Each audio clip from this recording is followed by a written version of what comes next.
Juízes 1. Judá e Simeão conquistam a terra. Depois da morte de Josué, os israelitas perguntaram ao Senhor, qual das tribos deve ser a primeira a atacar os cananeus? O Senhor respondeu, Judá, pois eu entreguei a terra em suas mãos. Os homens de Judá disseram a seus parentes da tribo de Simeão, venham conosco lutar contra os cananeus que vivem no território que nos foi designado como herança. Depois ajudaremos vocês a conquistar o seu território. Os homens de Simeão foram com Judá. Quando os homens de Judá atacaram, o Senhor entregou os cananeus e os ferezeus em suas mãos, e eles mataram 10.000 guerreiros inimigos em Bizeque. Naquela cidade, encontraram o rei Adoni-Bezeque, lutaram contra ele e derrotaram os cananeus e os ferezeus. Adoni-Bezeque fugiu, mas os israelitas o capturaram e cortaram os polegares de suas mãos e de seus pés. Adoni-Bezeque disse, 70 reis com os polegares das mãos e dos pés cortados comiam migalhas debaixo de minha mesa. Agora Deus me retribuiu aquilo que fiz com eles. E o levaram a Jerusalém, onde ele morreu. Os homens de Judá atacaram Jerusalém e a conquistaram. Mataram todos os seus habitantes e puseram fogo na cidade. Depois disso, desceram para lutar contra os cananeus que viviam na região montanhosa do Neguebe e nas colinas do oeste. Judá marchou contra os cananeus que habitavam em Hebrom, antes chamada de Kiriat-Arba, e derrotou os exércitos de Sesai, Aimã e Talmai. Dali avançaram contra os habitantes de Debir, antes chamada de Kiriat-Sefer. Calebe disse, darei minha filha Aques em casamento a quem atacar e tomar Kiriat-Sefer. Otoniel, filho de Kenaz, irmão mais novo de Calebe, tomou a cidade, e Calebe lhe deu Aquisa como esposa. Quando Aquisa se casou com Otoniel, ela insistiu para que ele pedisse um campo ao pai dela. Assim que ela desceu do jumento, Calebe lhe perguntou, o que você quer? Ela respondeu, quero mais um presente. O Senhor me deu terras no deserto do Neguebe, agora, peço que também me dê fontes de água.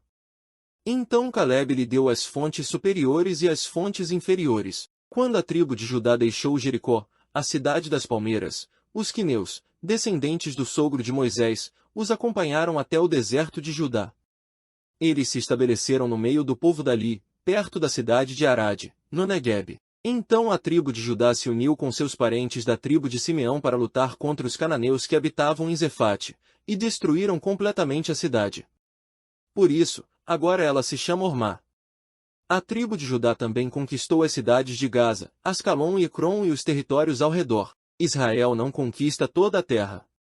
O Senhor estava com a tribo de Judá. Ela tomou posse da região montanhosa, mas não conseguiu expulsar os habitantes da planície, pois eles tinham carros de guerra com rodas de ferro. A cidade de Hebrom foi entregue a Calebe, conforme Moisés havia prometido, e ele expulsou seus habitantes, descendentes dos 3 filhos de Anak.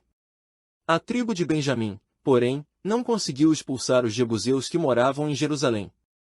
Por isso, até hoje os jebuseus vivem no meio do povo de Benjamim.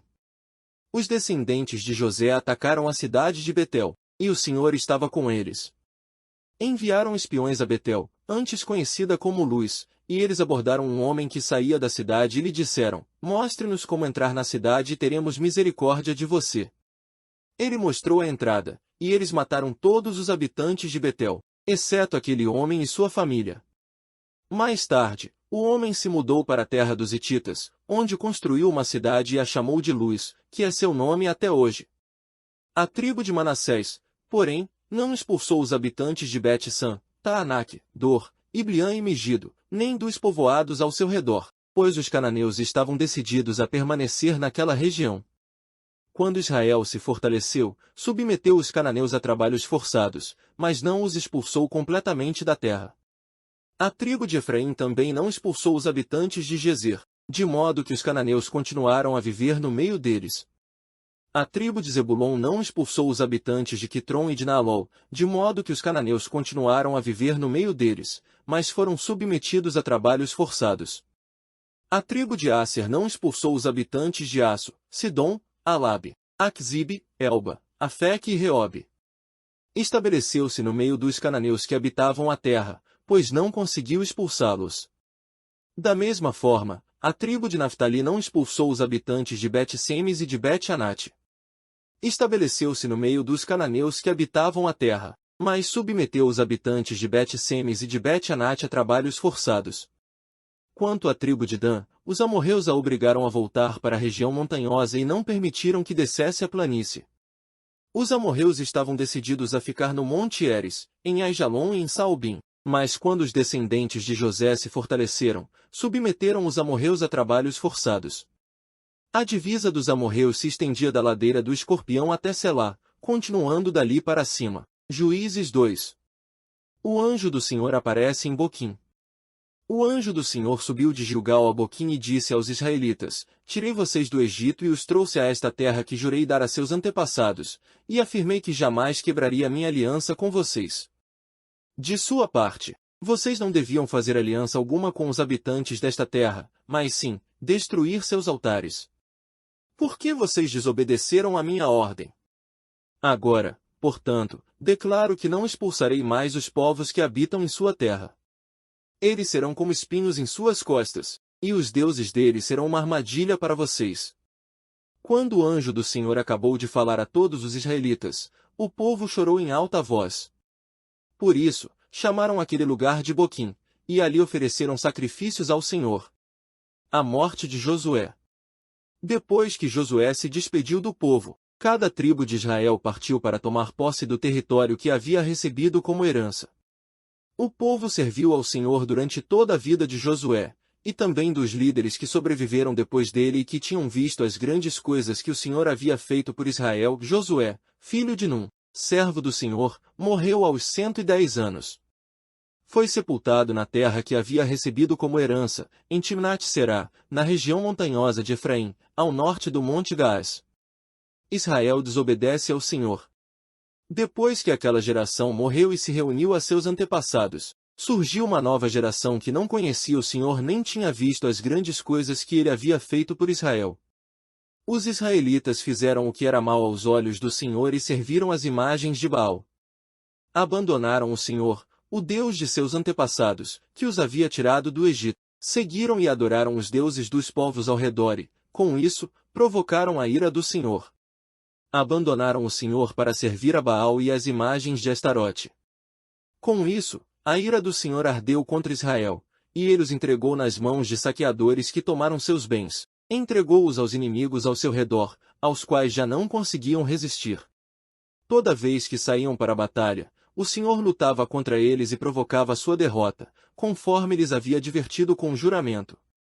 Por isso, o povo vivia em grande angústia. O Senhor livra seu povo. Então o Senhor levantou juízes para livrar o povo de seus agressores. Contudo, não quiseram ouvir os juízes, mas se prostituíram, adorando outros deuses. Como se desviaram depressa do caminho de seus antepassados, que haviam andado em obediência aos mandamentos do Senhor. Sempre que o Senhor levantava um juiz sobre os israelitas, o Senhor estava com ele e livrava o povo de seus inimigos enquanto o juiz vivia, pois o Senhor tinha compaixão de seu povo, que sofria sob o peso da aflição provocada por seus opressores. Quando o juiz morria, porém, eles voltavam a seus caminhos corruptos e se comportavam ainda pior que seus antepassados. Seguiam outros deuses, servindo-os e adorando-os. Não abandonavam suas práticas perversas e seus caminhos teimosos. Por isso, a ira do Senhor ardeu contra Israel. Disse ele: uma vez que este povo violou a minha aliança, que fiz com seus antepassados, e não me deu ouvidos, não expulsarei mais as nações que Josué deixou por conquistar quando morreu. Fiz isso para pôr Israel à prova, para ver se seguiria os caminhos do Senhor, como fizeram seus antepassados. Assim, o Senhor deixou aquelas nações na terra. Não as expulsou de imediato nem permitiu que Josué conquistasse todas elas. Juízes 3. As nações que ficaram em Canaã. Estas são as nações que o Senhor deixou na terra para pôr à prova os israelitas que não haviam participado das guerras em Canaã. Ele assim fez apenas para dar treinamento de combate às gerações de israelitas que não tinham experiência no campo de batalha. Estas são as nações: os filisteus com seus 5 governantes, todos os cananeus, os sidonios e os heveus que habitavam nos montes do Líbano, desde o monte Baal-Hermon até Lebo-Amate.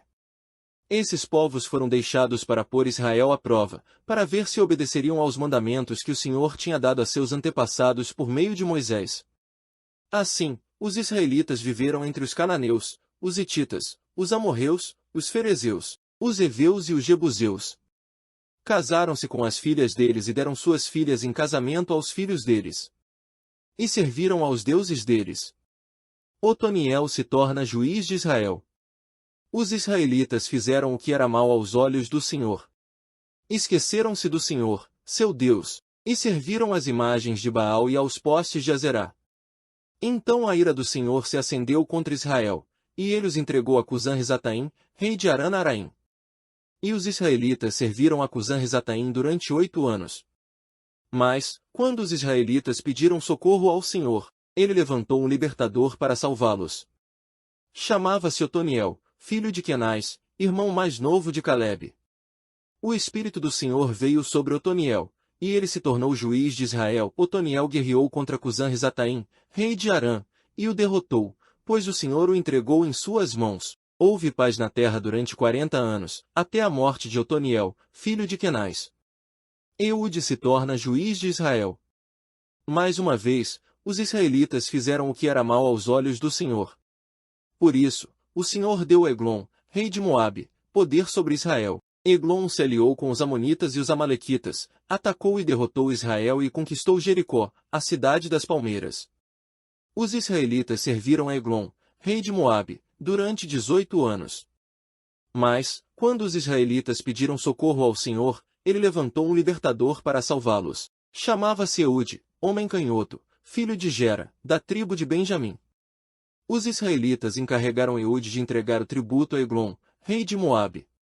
Eude fez um punhal de 2 gumes, com cerca de 40 centímetros de comprimento, e prendeu a arma à coxa direita, onde ficou escondida debaixo da roupa. Levou o tributo a Eglon, rei de Moabe, que era muito gordo. Depois de entregar o pagamento, Eude partiu com os homens que haviam ajudado a carregar o tributo. Quando Eude chegou aos ídolos de pedra perto de Gilgal, deu meia volta, apresentou-se diante de Eglon e disse: Tenho uma mensagem secreta para o Senhor, ó rei. Eglon ordenou: Não fale ainda, e mandou todos os seus servos saírem. Eude se aproximou de Eglon, que estava sentado sozinho na sala do andar superior, um ambiente mais fresco, e disse: Tenho uma mensagem de Deus para o Senhor.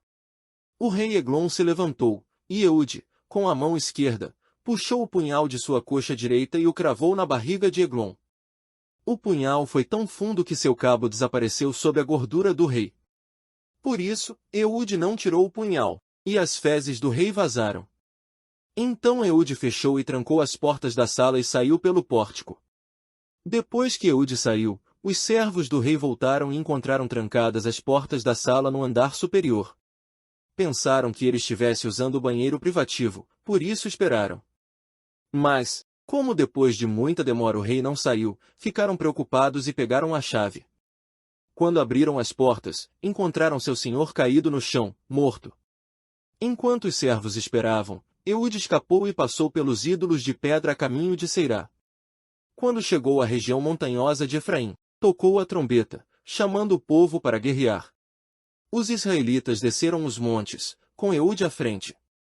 Ele disse: Sigam-me, pois o Senhor entregou Moabe, seu inimigo, em suas mãos.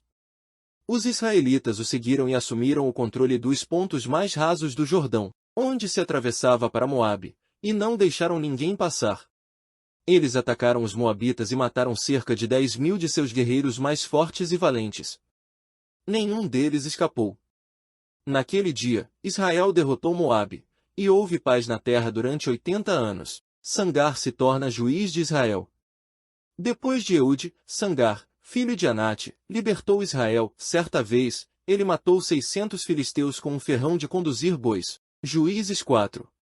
Débora se torna juíza de Israel. Depois da morte de Eude, os israelitas voltaram a fazer o que era mal aos olhos do Senhor. Por isso, o Senhor os entregou nas mãos de Jabim, rei cananeu de Hazor. O comandante de seu exército era Sísera, que habitava em Arosete-Agoim. Sísera, que tinha 900 carros de guerra com rodas de ferro, oprimiu cruelmente os israelitas durante 20 anos. Então o povo pediu socorro ao Senhor. Quem julgava Israel nessa época era Débora, uma profetisa, mulher de Lapidote. Ela costumava sentar-se debaixo da palmeira de Débora, entre Ramá e Betel, na região montanhosa de Efraim, e os israelitas a procuravam para que ela julgasse suas questões. Certo dia, mandou chamar Baraque, filho de Abinoão, que morava em Quedes, no território de Naftali, e lhe disse: O Senhor, o Deus de Israel, lhe dá a seguinte ordem: convoque 10.000 guerreiros das tribos de Naftali e Zebulon para irem ao Monte Tabor. Eu farei Sísera, comandante do exército de Jabim, ir com seus carros de guerra e guerreiros até o rio Quizon. Ali eu os entregarei em suas mãos. Baraque disse a Débora: Só irei se você for comigo, senão, não irei. Débora respondeu: Está bem, eu irei, mas você não receberá a honra nesta missão, pois o Senhor entregará Sísera nas mãos de uma mulher. Então Débora foi com Baraque a Quedes. Ali, Baraque convocou as tribos de Zebulon e Naftali, e 10.000 guerreiros subiram com ele. Débora também o acompanhou. Éber, quineu descendente de Obabe, cunhado de Moisés, havia se separado dos outros membros de sua tribo e armado suas tendas junto ao carvalho de Zanim, perto de Quedes. Quando disseram a Sísera que Baraque, filho de Abinoão, havia subido ao monte Tabor, ele mandou trazer seus 900 carros de guerra com rodas de ferro e todos os seus guerreiros, e eles marcharam de Erosete-Agoim até o rio Quizon. Então Débora disse a Baraque: Prepare-se, este é o dia em que o Senhor entregará Sísera em suas mãos, pois o Senhor marcha diante de você. Baraque desceu a encosta do monte Tabor à frente de seus 10.000 guerreiros para combater. Quando Baraque atacou, o Senhor trouxe pânico sobre os carros de guerra e sobre os soldados de Sísera, que abandonou sua carruagem e fugiu a pé. Baraque perseguiu os carros de guerra e o exército inimigo até Erosete-Agoim e matou todos os guerreiros de Sísera. Nenhum deles escapou. Enquanto isso, Sísera correu para a tenda de Jael, esposa de Éber, o quineu, pois havia paz entre a família de Éber e Jabim, rei de Hazor. Jael saiu ao encontro de Sísera e disse: Venha para minha tenda, senhor. Entre, não tenha medo. Ele entrou na tenda de Jael, e ela o cobriu com uma manta. Por favor, dê-me um pouco de água, disse ele. Estou com sede. Ela lhe deu leite de uma vasilha de couro e o cobriu novamente. Sísera disse a ela: Fique à porta da tenda. Se alguém chegar e perguntar se há alguém aqui, diga que não. Mas, quando Sísera, exausto, dormia um sono profundo, Jael, a esposa de Éber, se aproximou silenciosamente com um martelo e uma estaca de tenda na mão e atravessou o crânio dele com a estaca, que ficou presa ao chão. Foi assim que Sísera morreu. Quando Baraque passou por lá à procura de Sísera, Jael saiu ao seu encontro e disse: Venha, eu lhe mostrarei o homem que o Senhor está procurando. Ele a seguiu até a tenda, onde encontrou o cadáver de Sísera, com o crânio atravessado pela estaca. Naquele dia, o povo de Israel viu Deus derrotar Jabim, o rei cananeu. Dali em diante, os israelitas se fortaleceram cada vez mais contra o rei Jabim, até que o eliminaram por completo. Juízes 5. O Cântico de Débora. Naquele dia, Débora e Baraque, filho de Abinoão, entoaram este cântico. Os líderes de Israel assumiram o comando, e o povo seguiu de boa vontade. Louvem a Senhor! Ouçam, reis! Prestem atenção, governantes! Pois eu cantarei ao Senhor, sim, tocarei música para o Senhor, o Deus de Israel. Senhor, quando saíste de Seir e marchaste desde os campos de Edom, a terra tremeu, e as nuvens do céu despejaram chuva. Os montes estremeceram na presença do Senhor, o Deus do monte Sinai, na presença do Senhor, o Deus de Israel. Nos dias de Sangar, filho de Anate, e nos dias de Jael, ninguém passava pelas estradas, e os viajantes tomavam caminhos tortuosos. Restavam poucos nos povoados de Israel, até que Débora se levantou como mãe para Israel. Quando Israel escolheu novos deuses, a guerra chegou às portas das cidades. Mas não se via um só escudo ou lança, entre 40.000 guerreiros de Israel. Meu coração está com os comandantes de Israel, com aqueles que se ofereceram para lutar. Louvem o Senhor! Considerem estas coisas, vocês que montam em jumentas brancas, que se sentam em finas mantas, vocês que caminham pela estrada. Ouçam os músicos dos povoados, reunidos junto aos bebedouros. Ali relatam as justas vitórias do Senhor, as justas vitórias de seus camponeses em Israel. Então o povo do Senhor desceu às portas da cidade. Desperte, Débora, desperte! Desperte, desperte, e entoe um cântico. Levante-se, Baraque. Leve embora seus cativos, filho de Abinoão. Então os sobreviventes desceram contra os poderosos, o povo do Senhor marchou por mim contra os guerreiros. Desceram de Efraim, terra que antes pertencia aos amalequitas, seguiram você, Benjamim, com seus soldados. De Maquir, desceram os comandantes, de Zebulon, os que levam a vara de comando. Os príncipes de Issacar estavam com Débora e Baraque, sob suas ordens, desceram ao vale. Mas, na tribo de Ruben, houve grande indecisão, porque ficaram entre os currais, ouvindo os pastores assobiarem para seus rebanhos. Sim, na tribo de Ruben houve grande indecisão. Gileade continuou a leste do Jordão, e por que Dan ficou junto aos navios? Aser sentou-se inerte na praia e permaneceu em seus portos, mas Zebulon arriscou a vida, assim como fez Naftali, nas regiões altas do campo. Os reis de Canaã vieram e lutaram em Taanaque, perto das águas de Megido, mas não levaram despojos de prata. Desde o céu as estrelas lutaram, as estrelas, em suas órbitas, lutaram contra Sísera. O rio Quizon os arrastou, o antigo ribeiro, o Quizon, que eu marcha adiante com coragem. Os cascos dos cavalos martelavam o chão, galopavam seus poderosos cavalos de guerra. Amaldiçoem os habitantes de Meróis, disse o anjo do Senhor. Amaldiçoem duramente, pois não vieram ajudar o Senhor contra fortes guerreiros. Jael, esposa de Eber, o quineu, é a mais abençoada entre as mulheres. Que ela seja a mais abençoada das mulheres que vivem em tendas. Sísera lhe pediu água, e ela lhe deu leite. Numa vasilha digna dos nobres, trouxe-lhe coalhada. Com a mão esquerda, pegou uma estaca de tenda, com a direita, um martelo de trabalhador. Com eles atacou Sísera e esmagou sua cabeça, de um só golpe, rachou e atravessou seu crânio. Ele se curvou, caiu e ali ficou, estirado aos pés de Jael. E, no lugar onde se curvou, ali caiu e morreu. Da janela, a mãe de Sísera olhava para fora, atrás da treliça da janela, clamava: por que seu carro de guerra demora tanto? Por que não se ouve o som de suas carruagens? Suas acompanhantes mais sábias respondiam, e ela repetia estas palavras a si mesma. Devem estar repartindo os despojos que tomaram, uma ou duas moças para cada homem. Haverá túnicas coloridas para Sísera, túnicas coloridas e bordadas. Sem dúvida, no despojo haverá túnicas coloridas e bordadas dos dois lados. Senhor, que todos os teus inimigos assim sejam destruídos. Mas, aqueles que te amam, que se levantem como o sol com toda a sua força. Então houve paz na terra durante 40 anos. Juízes 6. Gideão se torna juiz de Israel. Os israelitas fizeram o que era mal aos olhos do Senhor. Por isso, o Senhor os entregou nas mãos dos midianitas durante 7 anos. Os midianitas eram tão cruéis que os israelitas fizeram para si esconderijos nas montanhas, nas cavernas e nas fortalezas. Sempre que os israelitas faziam o plantio, saqueadores de Midian, de Amaleque e de outros povos do leste atacavam Israel, acampavam na terra e destruíam as plantações até Gaza.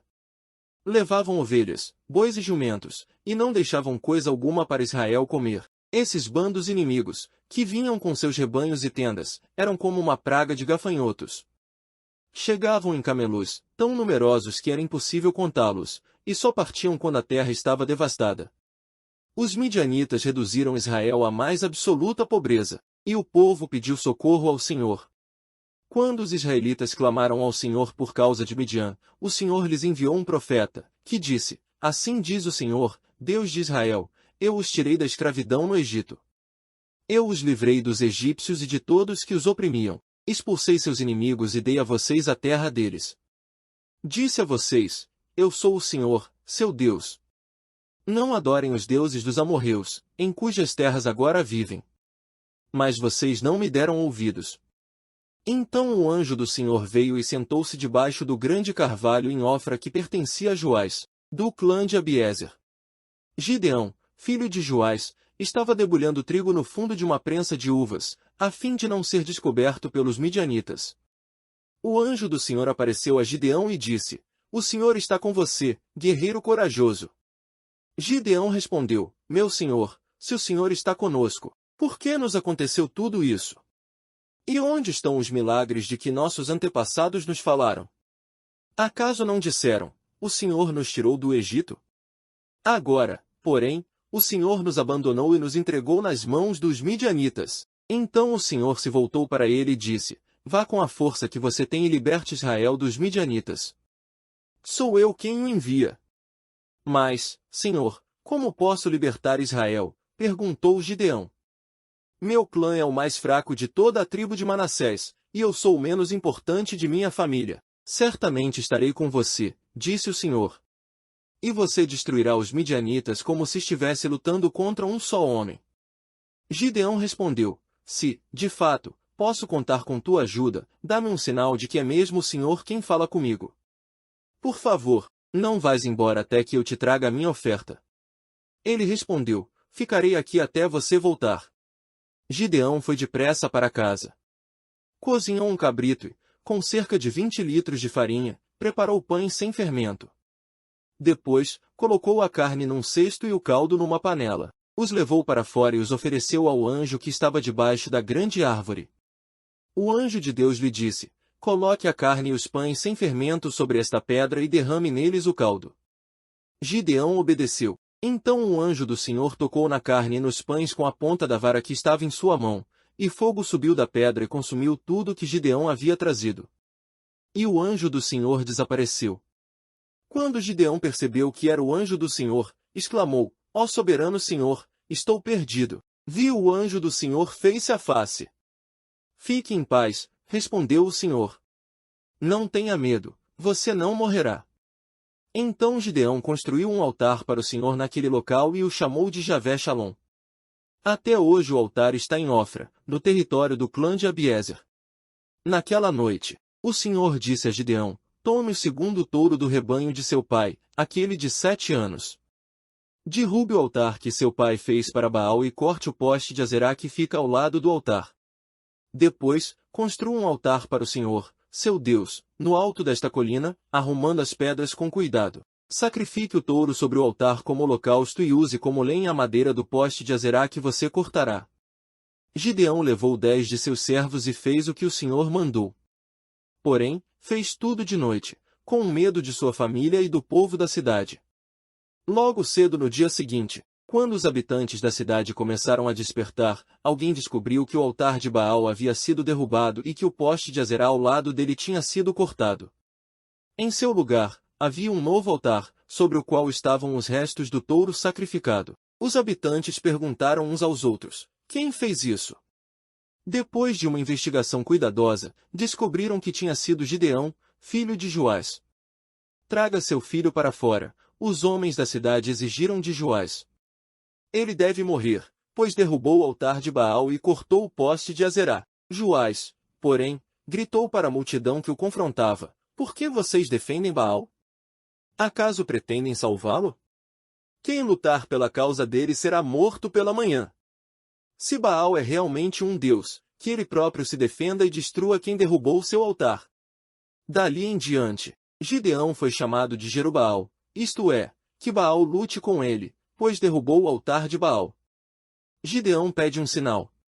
Pouco tempo depois, os exércitos de Midian, de Amaleque e de outros povos do leste se uniram. Eles atravessaram o Jordão e acamparam no vale de Jezeel. Então o Espírito do Senhor veio sobre Gideão, que tocou a trombeta de chifre de carneiro, convocando para a batalha, e os homens do clã de Abiezer o seguiram. Também enviou mensageiros às tribos de Manassés, Asser, Zebulon e Naftali, convocando seus guerreiros, e todos atenderam ao chamado. Então Gideão disse a Deus, se de fato vais me usar para salvar Israel, como prometeste, dá-me uma prova da seguinte forma. Hoje à noite, deixarei um pouco de lã na eira, onde se peneiram os grãos. Se pela manhã a lã estiver molhada de orvalho, mas o chão estiver seco, saberei que vais me ajudar a salvar Israel, como prometeste. E foi exatamente o que aconteceu.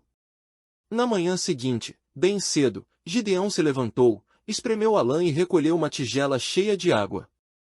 Então Gideão disse a Deus, peço que não fiques irado comigo, mas que me permitas fazer mais um pedido. Deixa-me usar esta lã para mais uma prova. Desta vez, que a lã fique seca e o chão ao redor dela fique coberto de orvalho. Naquela noite, Deus fez o que Gideão havia pedido. Pela manhã, a lã estava seca, mas o chão estava coberto de orvalho. Juízes 7. Gideão derrota os midianitas. Jerubaal, isto é, Gideão, e todo o seu exército se levantaram de madrugada e acamparam junto à fonte de Arode. Os exércitos de Midian estavam acampados ao norte deles, no vale perto da colina de Moré. O Senhor disse a Gideão: você tem guerreiros demais. Se eu deixar todos vocês lutarem contra os midianitas, Israel se vangloriará diante de mim, dizendo que se libertou por sua própria força.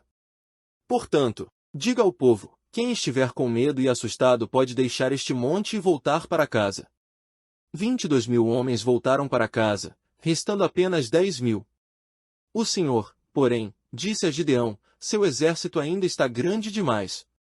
Desça com eles até a fonte, e eu os provarei para determinar quem irá com você e quem não irá. Quando Gideão desceu com os guerreiros até a fonte, o Senhor lhe disse: separe os homens em 2 grupos. Num grupo, coloque todos que bebem água das mãos, lambendo-a como fazem os cães. No outro grupo, coloque todos que se ajoelham e põem a boca na água para beber. Apenas 300 homens beberam água das mãos, os demais se ajoelharam e puseram a boca na água. O Senhor disse a Gideão: com estes 300 homens eu livrarei Israel e entregarei os midianitas em suas mãos. Mande para casa os demais. Gideão ordenou que recolhessem as provisões e as trombetas de chifre de carneiro dos outros guerreiros e os mandou para casa, mas manteve consigo os 300 homens. O acampamento midianita ficava à frente de Gideão, descendo o vale.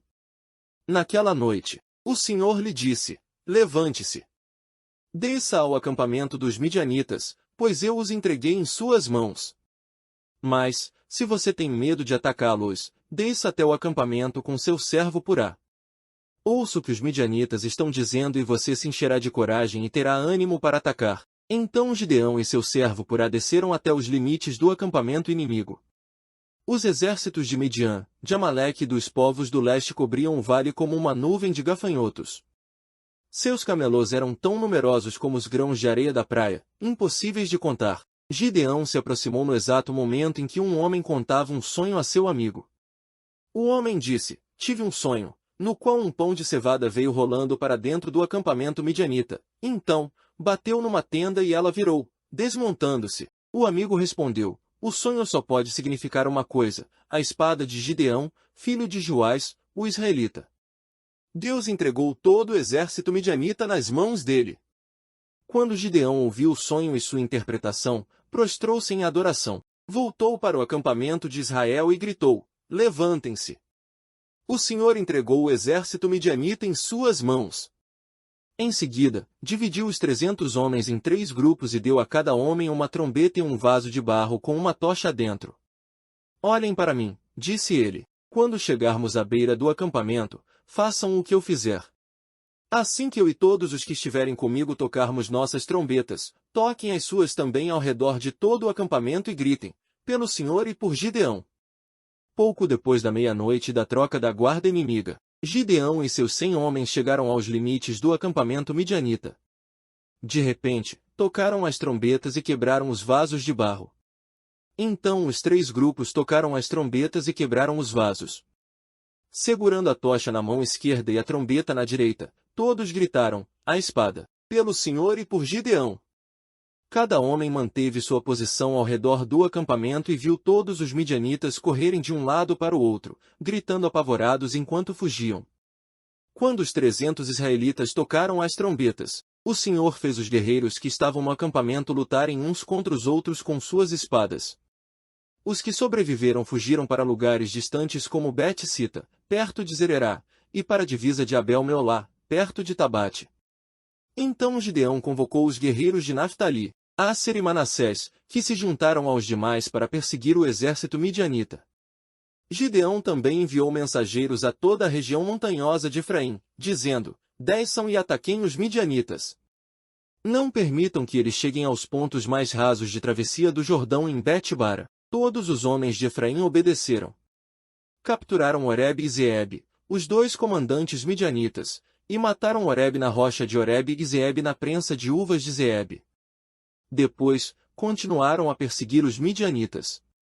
Por fim, levaram a cabeça de Oreb e a de Zeeb para Gideão, que estava do outro lado do Jordão. Juízes 8. Gideão mata Zeba e Zalmuna. Então os homens da tribo de Efraim perguntaram a Gideão: por que você nos tratou dessa forma? Por que não nos chamou quando foi lutar com os midianitas? E o repreenderam duramente. Gideão, porém, respondeu: o que eu fiz em comparação com vocês? A sobra das uvas da colheita de Efraim não são melhores que toda a colheita do pequeno clã de Abiezer? Deus entregou em suas mãos Oreb e Zeeb, os comandantes do exército midianita. O que eu fiz em comparação com isso? Quando ouviram a resposta de Gideão, a indignação dos homens de Efraim diminuiu. Então Gideão atravessou o rio Jordão com os 300 homens, e embora estivessem exaustos, continuaram a perseguir o inimigo. Quando chegaram a Sucote, Gideão pediu ao povo da cidade: por favor, deem um pouco de comida aos meus guerreiros. Eles estão muito cansados. Estou perseguindo Zeba e Zalmuna, reis de Midian. Mas os líderes de Sucote responderam: primeiro capte o Zeba e Zalmuna, e então daremos comida ao seu exército. Muito bem, disse Gideão. Depois que o Senhor entregar Zeba e Zalmuna em minhas mãos, voltarei e rasgarei a carne de vocês com espinhos e com espinheiros do deserto. Dali Gideão subiu a Peniel, onde também pediu comida e recebeu a mesma resposta. Disse ele ao povo de Peniel: quando eu voltar vitorioso, derrubarei esta torre. A essa altura, Zeba e Zalmuna estavam em Carcor com cerca de 15.000 guerreiros. Era tudo o que restava dos exércitos aliados do leste, pois 120.000 já haviam sido mortos. Gideão subiu pela rota das caravanas, a leste de Noba e Jogbeá, e atacou de surpresa o exército midianita. Zeba e Zalmuna, os dois reis midianitas, fugiram, mas Gideão os perseguiu e os capturou, derrotando seu exército. Gideão, filho de Joás, voltou da batalha pelo desfiladeiro de Eres. Ali, capturou um jovem de Sucote e exigiu que ele escrevesse o nome dos 77 oficiais e autoridades da cidade. Então Gideão retornou a Sucote e disse ao povo: aqui estão Zeba e Zalmuna. Quando estivemos aqui antes, vocês zombaram de mim e disseram: primeiro capte o Zeba e Zalmuna, e então daremos comida aos seus guerreiros exaustos. Gideão prendeu as autoridades da cidade e os castigou com espinhos e espinheiros do deserto. Também derrubou a torre de Peniel e matou os homens da cidade. Depois disso, Gideão perguntou a Zeba e a Zalmuna: como eram os homens que vocês mataram em Tabor? Como você, responderam eles, todos pareciam filhos de rei. Eram meus irmãos, filhos de minha mãe, exclamou Gideão. Tão certo como vive o Senhor, eu não mataria vocês se tivessem poupado a vida deles. Gideão se voltou para Jéter, seu filho mais velho, e disse: mate-os. Mas Jéter não tirou sua espada, pois ainda era jovem e teve medo. Então Zeba e Zalmuna disseram a Gideão: seja homem. Mate-nos você mesmo. Gideão os matou e tirou os enfeites que estavam no pescoço dos camelôs deles. O colete sacerdotal de Gideão. Então os israelitas disseram a Gideão: seja nosso governante. Você, seu filho e seu neto nos governarão, pois nos libertou de Midian. Gideão, porém, respondeu: nem eu nem meu filho governaremos vocês. O Senhor os governará. Mas tenho um pedido a fazer. Cada um de vocês me dê uma argola de ouro que tomou de seus inimigos como despojo. Uma vez que os inimigos eram ismaelitas, todos usavam argolas de ouro. Com todo o prazer, responderam eles. Estenderam uma capa, e cada um jogou ali uma argola de ouro que havia tomado como despojo. O peso das argolas de ouro totalizou pouco mais de 20 quilos, sem contar os enfeites, os pendentes e as roupas de púrpura que os reis de Midian usavam, além das correntes que estavam no pescoço de seus camelos.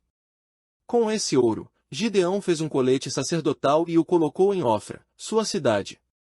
Todo Israel, porém, se prostituiu, fazendo do colete objeto de adoração, e ele se tornou uma armadilha para Gideão e sua família.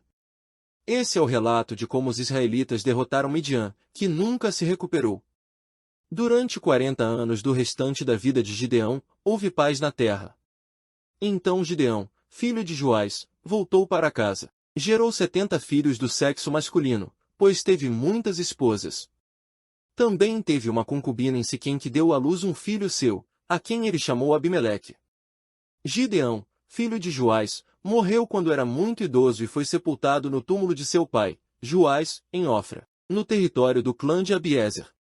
Logo depois da morte de Gideão, os israelitas se prostituíram, adorando imagens de Baal e fazendo de Baal Berite seu Deus. Os israelitas se esqueceram do Senhor, seu Deus, que os havia livrado de todos os inimigos em redor. Também não demonstraram lealdade alguma para com a família de Jerobaal, isto é, Gideão, apesar de todo o bem que ele havia feito a Israel. Juízes 9. Abimeleque governa sobre Siquém. Certo dia, Abimeleque, filho de Gideão, foi a Siquém visitar os irmãos de sua mãe e disse a eles e aos demais membros do seu clã materno: perguntem aos líderes de Siquém se preferem ser governados por todos os 70 filhos de Gideão ou por um só homem. E lembrem-se de que eu sou da mesma carne e do mesmo sangue de vocês.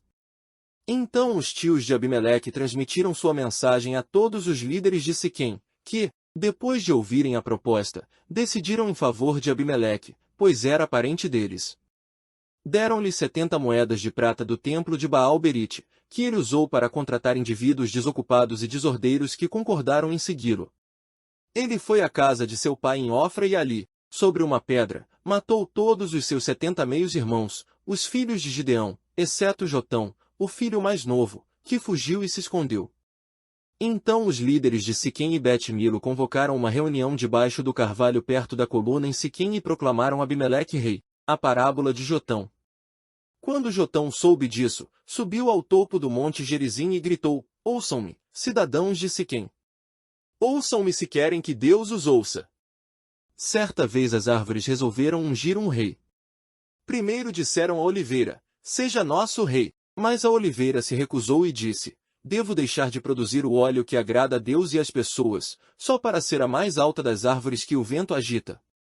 Então disseram à figueira: seja nosso rei. Mas a figueira também se recusou e disse: devo deixar de produzir meus frutos doces e deliciosos, só para ser a mais alta das árvores que o vento agita. Então disseram à videira: seja nosso rei. Mas a videira também se recusou e disse: devo deixar de produzir o vinho que alegra a Deus e as pessoas, só para ser a mais alta das árvores que o vento agita. Por fim, todas as árvores se voltaram para o espinheiro e disseram: seja nosso rei. E o espinheiro respondeu às árvores: se querem mesmo ungir-me seu rei, venham abrigar-se à minha sombra. Se não, que saia fogo de mim e queime os cedros do Líbano. Jotão prosseguiu: será que vocês de fato agiram de forma honrada e íntegra ao proclamar Abimeleque seu rei? Será que foram justos com Gideão e seus descendentes? Vocês o trataram como ele merece, tendo em vista tudo o que realizou?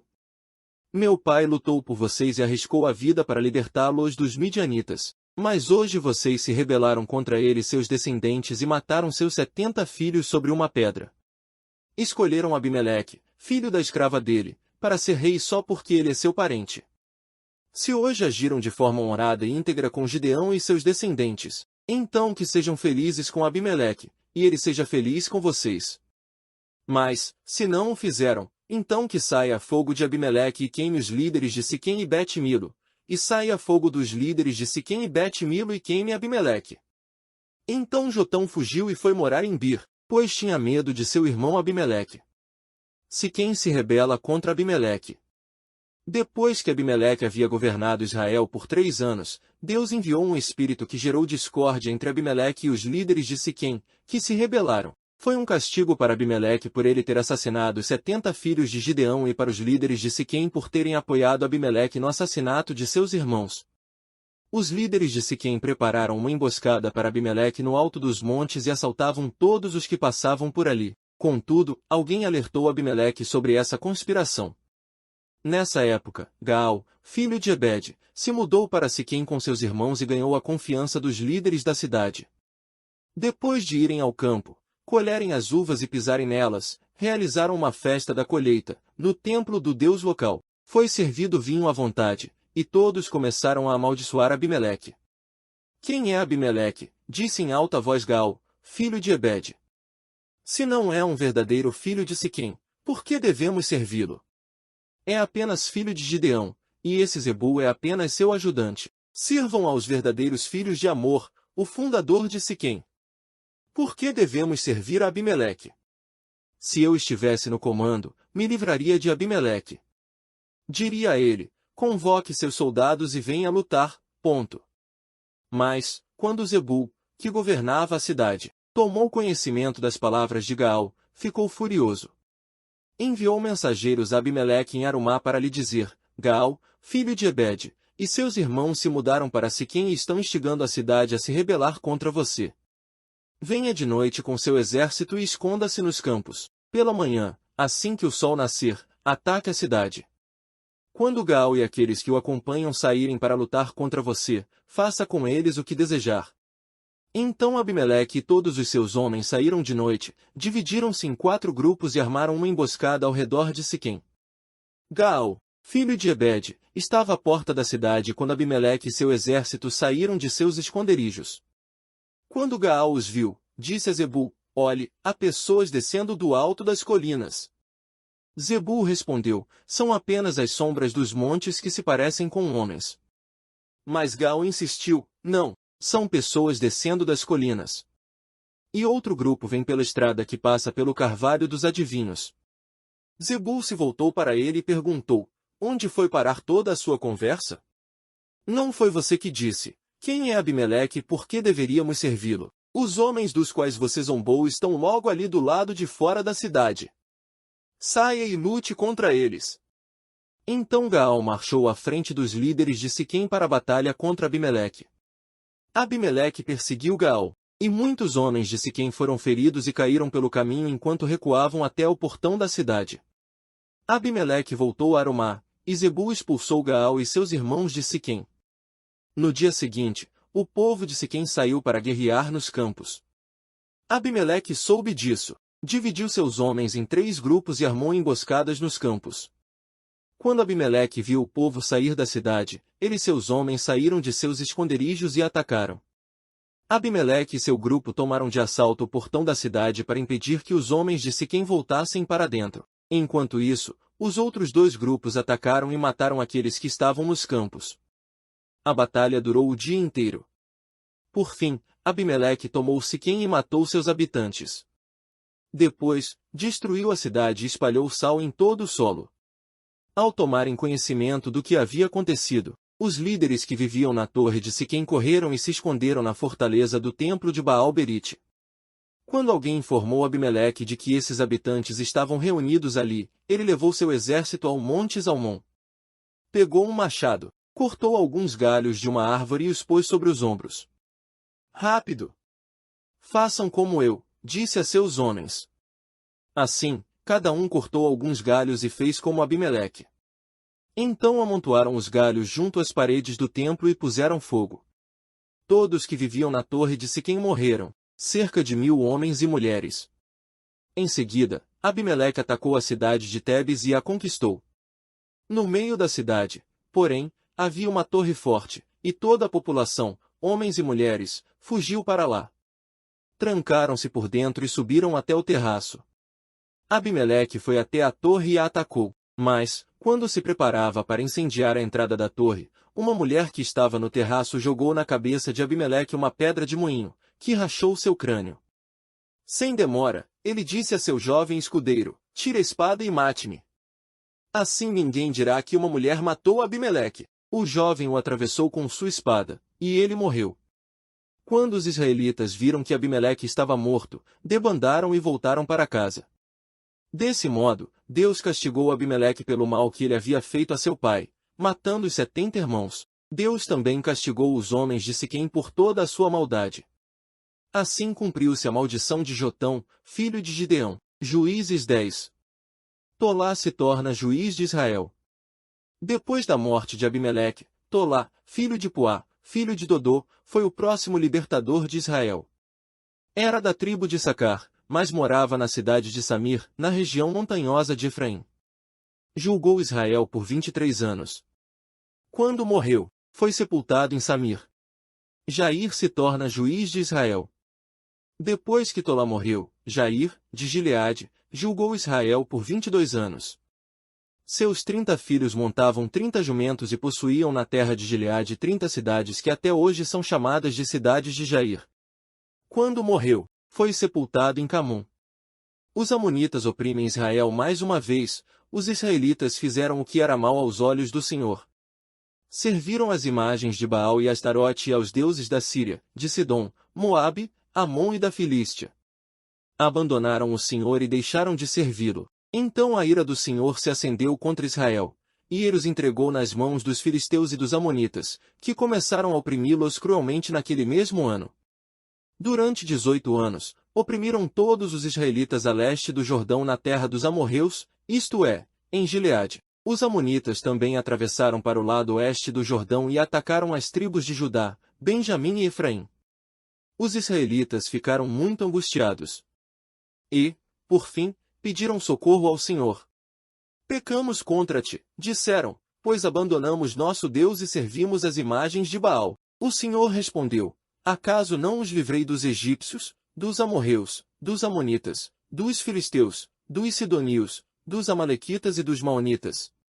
Quando eles os oprimiram, vocês me pediram socorro, e eu os livrei. E, no entanto, vocês me abandonaram e serviram a outros deuses. Por isso, não os livrarei mais. Vão e clamem aos deuses que vocês escolheram. Que eles os livrem neste momento de angústia. Mas os israelitas suplicaram ao Senhor: sim, pecamos. Castiga-nos como te parecer melhor, mas livra-nos hoje de nossos inimigos. Então eles se desfizeram dos deuses estrangeiros e serviram ao Senhor. E ele teve compaixão deles por causa de seu sofrimento. Quando os exércitos de Amon foram convocados para guerrear e acamparam em Gileade, os israelitas se reuniram e acamparam em Mispá. Os líderes de Gileade disseram uns aos outros: o primeiro que atacar os amonitas governará todo o povo de Gileade. Juízes 11. Jefté se torna juiz de Israel. Jefté era um guerreiro corajoso. Era filho de Gileade, mas sua mãe era uma prostituta.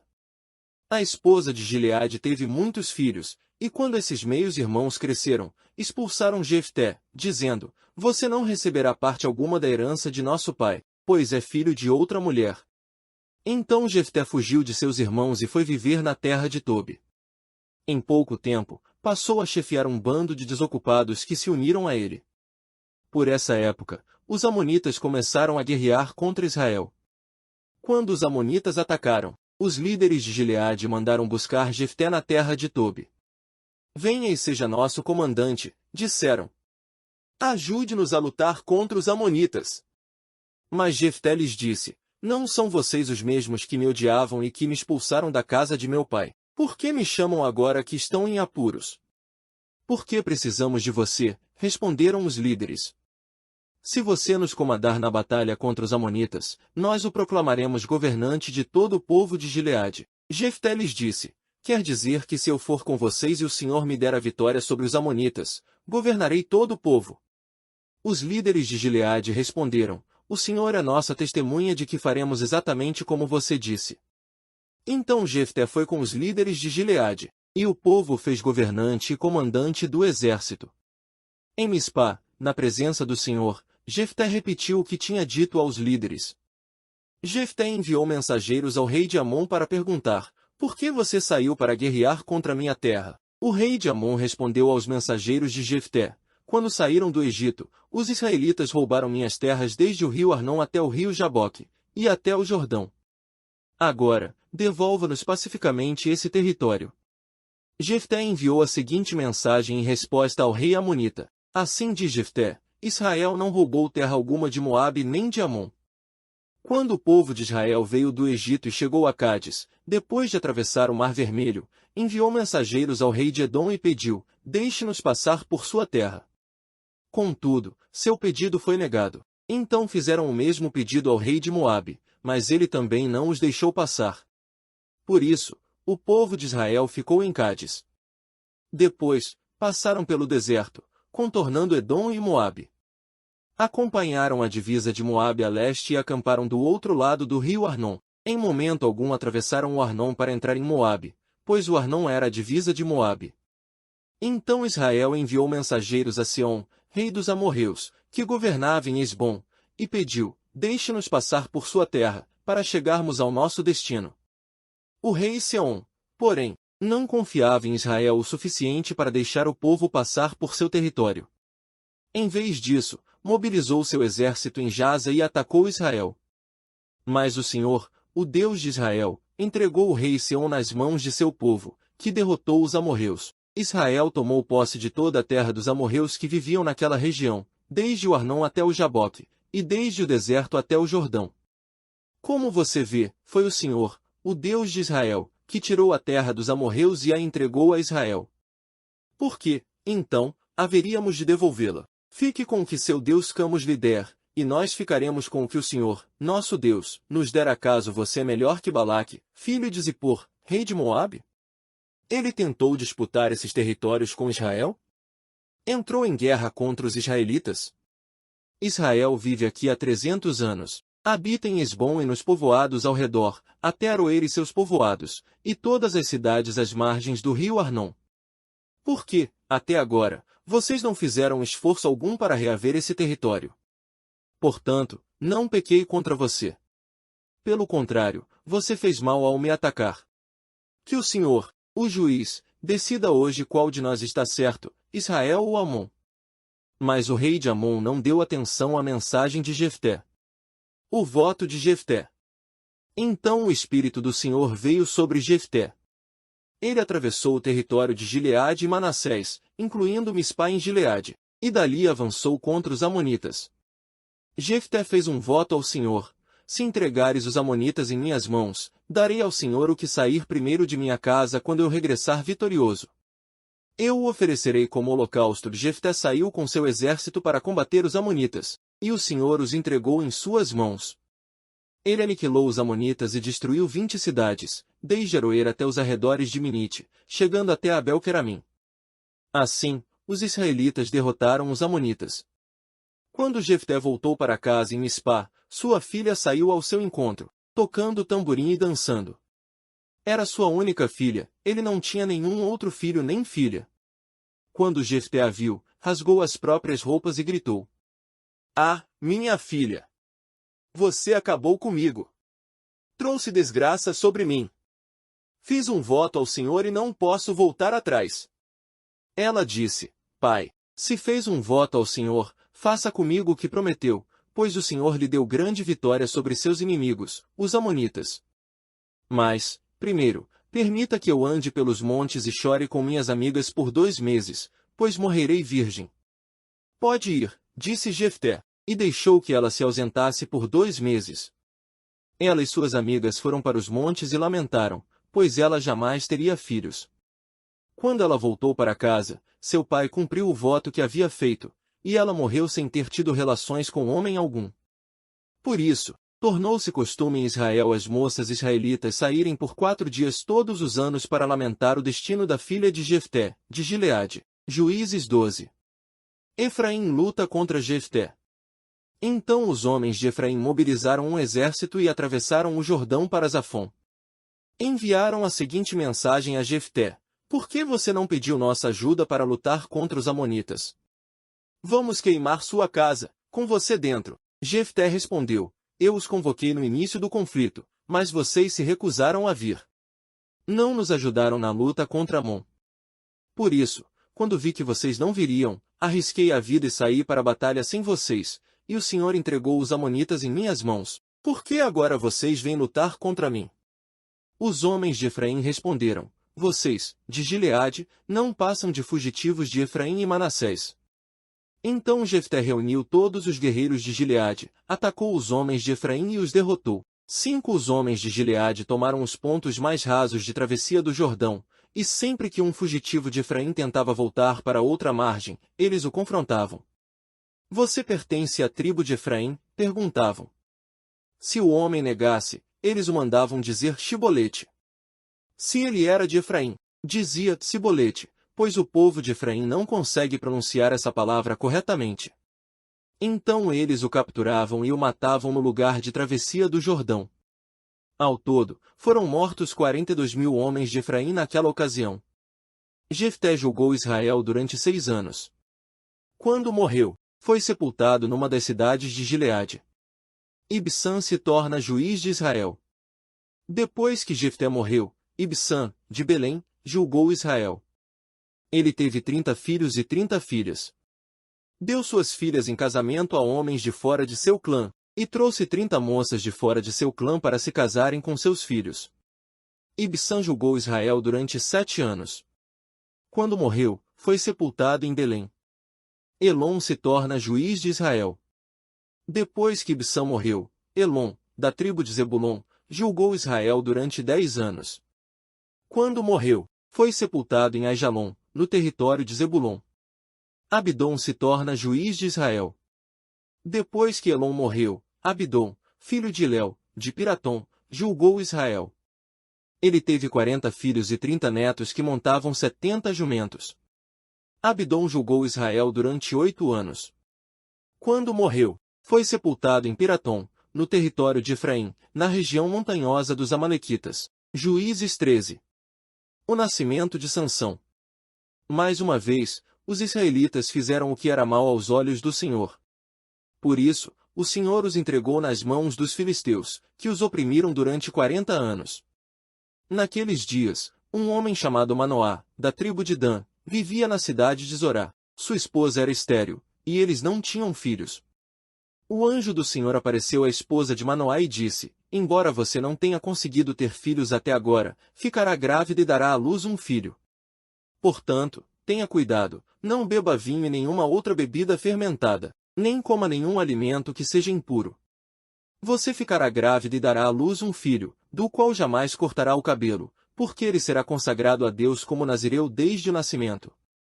Ele começará a libertar Israel das mãos dos filisteus. A mulher foi correndo contar ao marido: um homem de Deus apareceu para mim.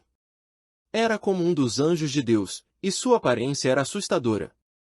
Não perguntei de onde era, e ele não me disse seu nome. Mas ele me disse: você ficará grávida e dará à luz um filho. Não beba vinho e nenhuma outra bebida fermentada, nem coma nenhum alimento que seja impuro. Seu filho será consagrado a Deus como nazireu desde o nascimento até o dia de sua morte. Então Manoá orou ao Senhor: Senhor, eu peço que o homem de Deus que enviaste volte e nos dê mais instruções a respeito desse filho que vai nascer. Deus atendeu a oração de Manoá, e o anjo de Deus apareceu outra vez à esposa quando ela estava sentada no campo. Seu marido, Manoá, não estava com ela. Então ela foi correndo contar ao marido: o homem que apareceu outro dia está aqui de novo.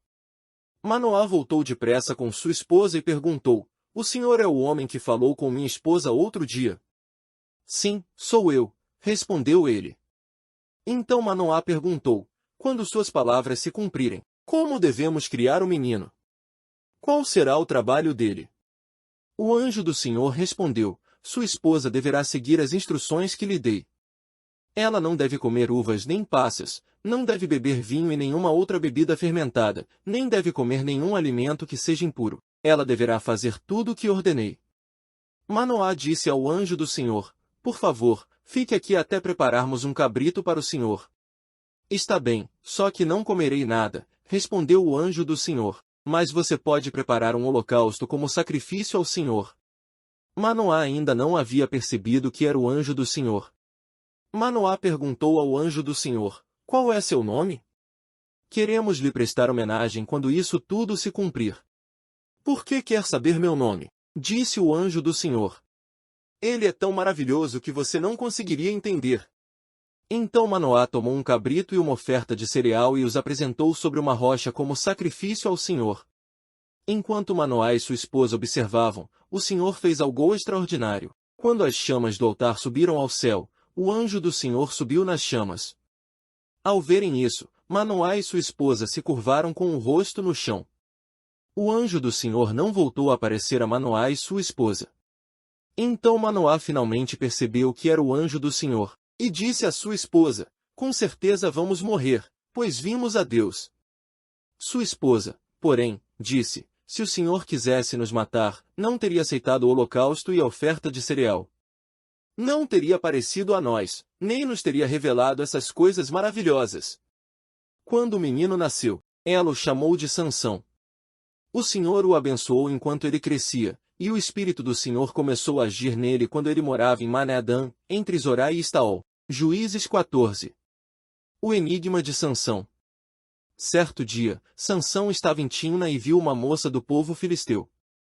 Quando voltou para casa, disse a seu pai e a sua mãe: Vi uma moça filisteia em Timna. Quero me casar com ela. Consigam aquela moça para mim. Seu pai e sua mãe se opuseram. Não há uma moça sequer em nossa tribo ou entre todo o nosso povo com quem você possa se casar. Por que tem de procurar uma esposa entre os filisteus pagãos? Mas Sansão disse a seu pai: Consiga a moça para mim. É ela que eu quero. Seus pais não sabiam que o Senhor estava agindo no meio disso tudo, para criar uma oportunidade de agir contra os filisteus que, na época, dominavam Israel. Quando Sansão e seus pais estavam descendo a Timna, de repente um jovem leão atacou Sansão perto dos vinhedos de Timna. Naquele momento, o Espírito do Senhor veio sobre Sansão com tamanho poder que ele rasgou o animal pelas mandíbulas usando as próprias mãos, com a mesma facilidade que se despedaça um cabrito. Contudo, não contou a seus pais o que havia acontecido. Quando chegou a Timna, conversou com a moça e se agradou muito dela. Algum tempo depois, quando voltou a Timna para o casamento, saiu do caminho para ver o cadáver do leão. Descobriu que um enxame de abelhas havia feito mel dentro da carcaça. Pegou um pouco de mel com as mãos e foi comendo pelo caminho. Também deu um pouco a seu pai e a sua mãe, e eles comeram. Mas Sansão não lhes contou que havia tirado o mel da carcaça do leão. Enquanto seu pai estava em Timna para o casamento, Sansão ofereceu uma festa ali, como era costume entre os noivos. Quando os pais da noiva o viram, escolheram 30 rapazes da cidade para o acompanharem na festa. Sansão lhes disse: Vou lhes propor um enigma. Se conseguirem decifrá-lo durante estes 7 dias de celebração, darei a vocês 30 camisas de linho fino e 30 conjuntos de roupa. Mas, se não conseguirem decifrá-lo, vocês me darão 30 camisas de linho fino e 30 conjuntos de roupa. Está bem, concordaram eles. Proponha seu enigma. Ele disse: Do que come veio algo para comer, do que é forte veio algo doce. 3 dias depois, eles ainda tentavam encontrar a resposta. No 4º dia, disseram à esposa de Sansão: Convença seu marido a explicar o enigma, caso contrário, queimaremos vivos você e sua família. Você nos convidou à festa só para nos deixar pobres? Então a esposa de Sansão lhe disse, aos prantos: Você não me ama. Você me odeia. Propôs um enigma ao meu povo, mas não me contou a resposta. Ele respondeu: Não revelei o enigma nem a meu pai e minha mãe. Por que deveria contá-lo a você? Ela chorava cada vez que estava com ele, e assim continuou até o último dia da festa. Por fim, de tanto importunar Sansão, no 7º dia ele lhe contou a resposta. Então ela explicou o enigma aos rapazes. Antes do pôr do sol do 7º dia, os homens da cidade vieram dar a resposta a Sansão: O que é mais doce que o mel? O que é mais forte que o leão? Sansão respondeu: Se vocês não tivessem arado com minha novilha, não teriam resolvido meu enigma. Então o Espírito do Senhor veio com poder sobre Sansão. Ele desceu à cidade de Ascalon, matou 30 homens, tomou seus pertences e deu as roupas deles aos homens que haviam resolvido o enigma. Contudo, ficou furioso com o que tinha acontecido e voltou a morar na casa de seus pais. A noiva de Sansão foi dada como esposa ao rapaz que o havia acompanhado na cerimônia. Juízes 15. Sansão se vinga dos filisteus. Algum tempo depois, durante a colheita do trigo, Sansão levou um cabrito de presente para sua esposa. Vou ao quarto de minha esposa para dormir com ela, disse ele. Mas o pai dela não o deixou entrar.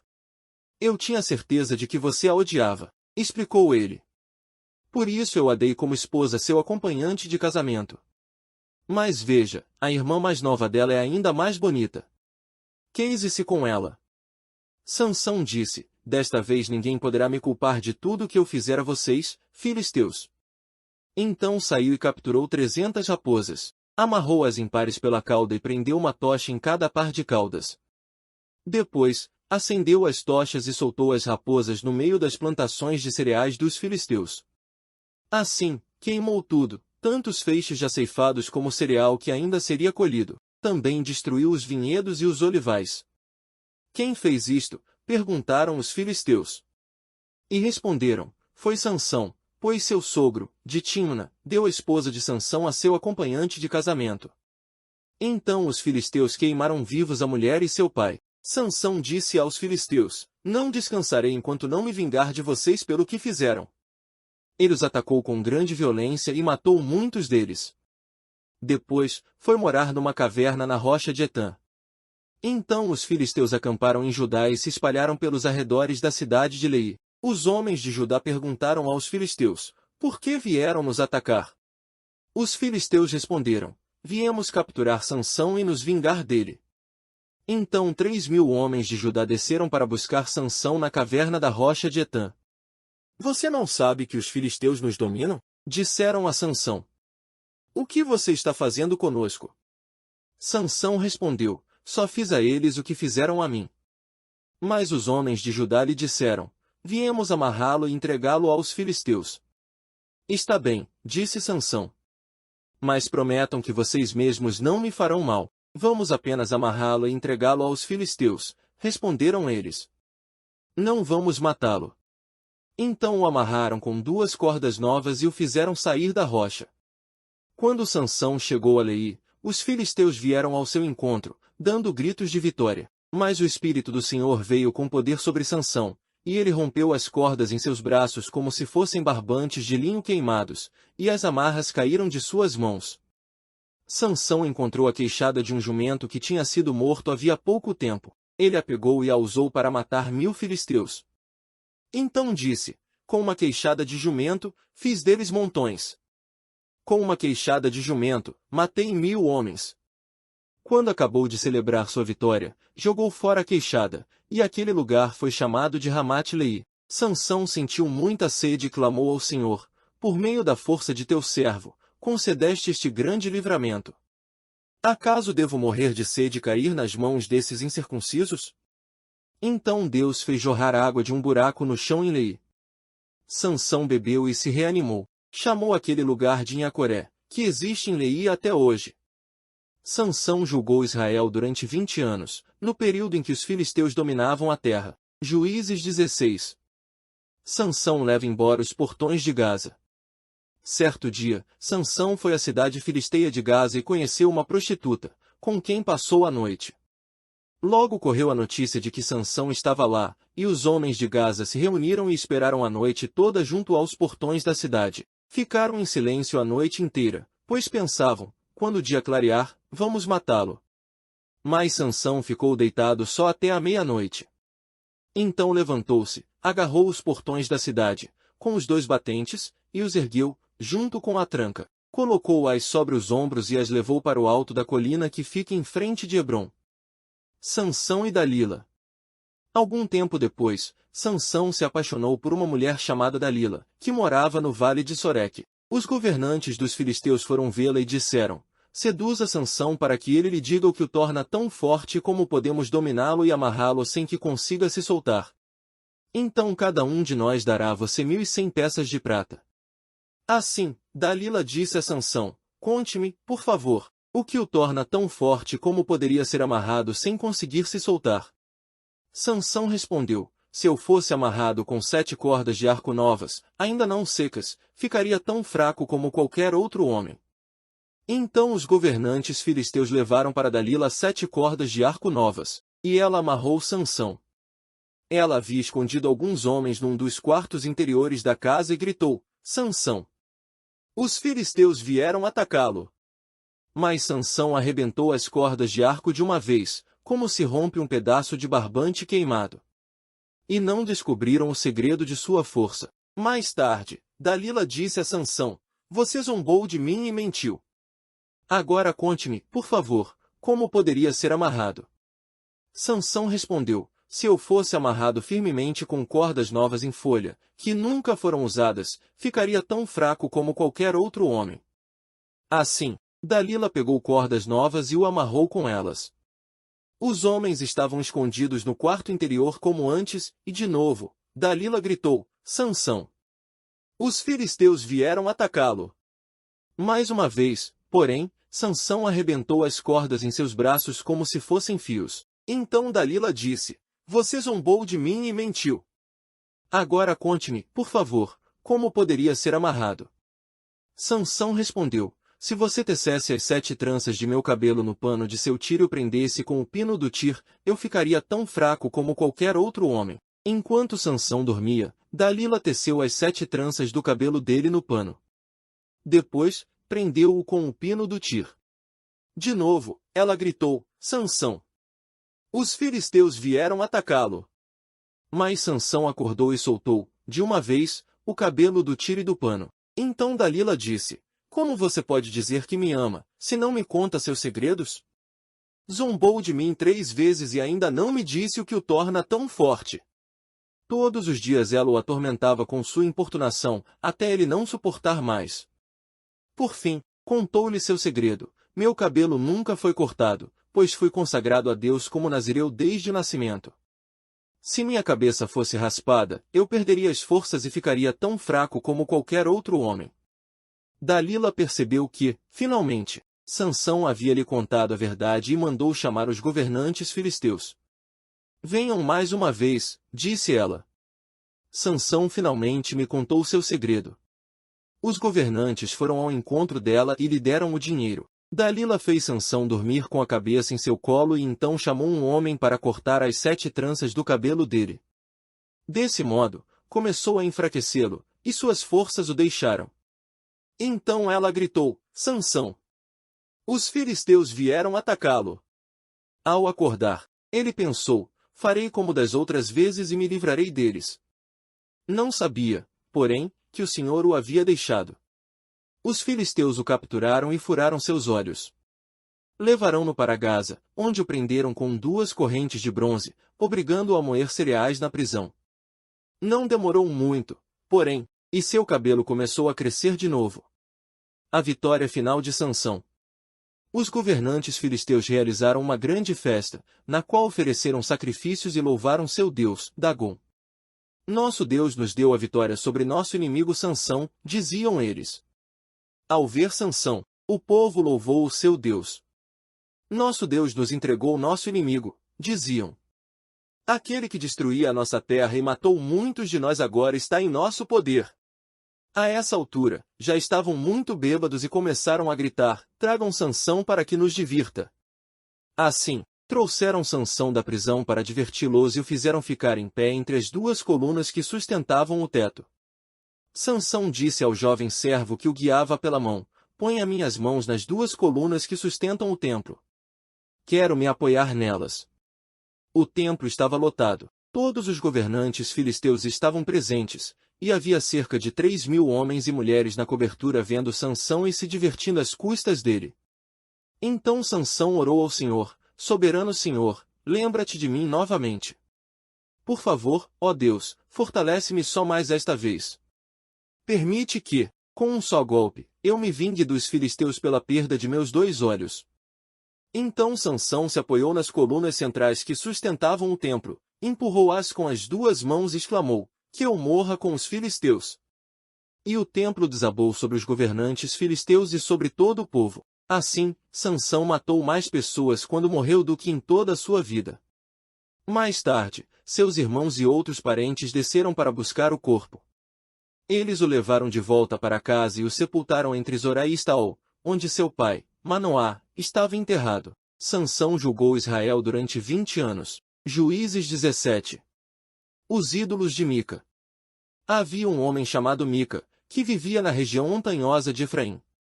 Certo dia, disse a sua mãe: Eu a ouvi amaldiçoar a pessoa que roubou suas 1.100 peças de prata. Na verdade, fui eu quem roubou essa prata, ela está comigo.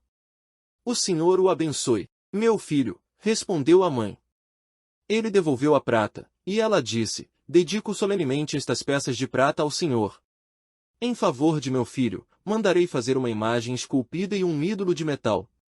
Assim, quando ele devolveu a prata à mãe, ela separou 200 peças e as entregou a um ourives. Delas ele fez uma imagem esculpida e um ídolo de metal, que foram colocados na casa de Mica. Esse homem, Mica, Construiu um santuário para o ídolo e também fez um colete sacerdotal e alguns ídolos do lar. Então nomeou um de seus filhos como seu sacerdote pessoal. Naqueles dias, Israel não tinha rei, cada um fazia o que parecia certo a seus próprios olhos.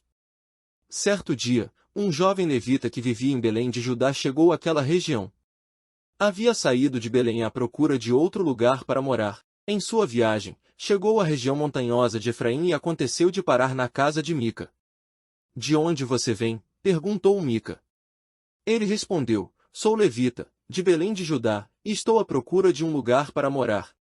Fique aqui comigo e seja pai e sacerdote para mim, disse Mica. Eu lhe darei 10 peças de prata por ano, além de roupa e comida. O jovem levita concordou e se tornou como um dos filhos de Mica. Então Mica nomeou o levita seu sacerdote pessoal, e o jovem ficou morando em sua casa. Mica disse, agora sei que o Senhor será bondoso comigo, pois tenho um levita como meu sacerdote. Juízes 18. Idolatria na tribo de Dan. Naqueles dias, Israel não tinha rei. A tribo de Dan procurava um lugar onde se estabelecer, pois ainda não tinha tomado posse do território que havia recebido como herança quando a terra foi dividida entre as tribos de Israel. Então os homens de Dan escolheram dentre seus clãs 5 guerreiros corajosos das cidades de Zorá e Estaol para explorar um território onde a tribo pudesse se estabelecer. Quando esses guerreiros chegaram à região montanhosa de Efraim, pararam na casa de Mica e passaram a noite ali. Enquanto estavam na casa de Mica, reconheceram o sotaque do jovem levita, de modo que se aproximaram dele e perguntaram, quem o trouxe para cá e o que você está fazendo neste lugar? Por que está aqui? O jovem respondeu, fiz um acordo com Mica, e ele me contratou como seu sacerdote pessoal. Então eles disseram, pergunte a Deus se nossa viagem será bem-sucedida. Vão em paz, respondeu o sacerdote. O Senhor está cuidando de sua viagem. Os 5 homens prosseguiram até a cidade de Laís, onde notaram que os habitantes levavam uma vida tranquila, como os sidonios. Eram pacíficos e viviam em segurança, pois não havia quem os oprimisse em sua terra. Estavam longe de Sidom e não tinham nenhum aliado por perto. Quando os homens voltaram a Zorá e a Estaol, seus parentes lhes perguntaram, o que vocês descobriram? Eles responderam, vamos atacá-los. Vimos a terra, e ela é muito boa. O que vocês estão esperando? Não hesitem em avançar e tomar posse dela. Quando chegarem lá, verão que o povo leva uma vida tranquila. Deus nos deu uma terra espaçosa e fértil, onde não falta nada. Então 600 homens da tribo de Dan armados para a guerra partiram de Zorá e de Estaol. Acamparam num lugar a oeste de Kiriat Jearim, em Judá, conhecido hoje como Mané-Dan. Dali prosseguiram para a região montanhosa de Efraim e chegaram à casa de Mica.